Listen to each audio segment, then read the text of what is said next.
ใช่ไหมที่จะคุยดีเทลมื้อนี้ก็มีอ้ายอยู่เฮ็ดงานนำกันชวนออกไปรับจ็อบข้างนอกเนาะวันอาทิตย์เฮาก็มากัน3คนนี่แหละไปสมทบกับหมู่เพิ่นอีก3คนเนาะนี่เฮาก็เข้ามาในหมู่บ้านแห่งหนึ่งนี่ก็มาเบิ่งหน้างานเลยทุกคนนี่แหละให้เฮ็ดหยังแหน่ทำความสะอาดตัดต้นไม้นี่แหละงานของเฮามื้อนี้ก็ได้ต้นไม้หน้าบ้านทำความสะอาดอยู่2ชั้นเนาะ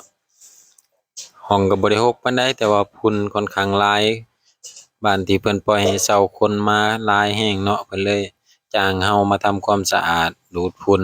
เฮาก็มาเริ่มตัดต้นไม้หน้าบ้านก่อนเลยนี่แหละเฮาเคลียร์ไปได้หลายเติบแล้วแหละหลังจากนั้นเฮาก็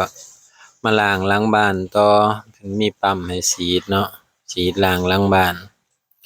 หลังจากนั้นเฮาก็ได้พักเที่ยงกินข้าวเที่ยงก่อนเนาะเติมพลังก่อนจักหน่อยนี่ครับหัวหน้าอ้ายเพิ่นผู้พามานี่แหละนี่นั่งกินข้าวไปคุยกันไปได้พักเที่ยงพอดีเช้าเมื่อยเนาะ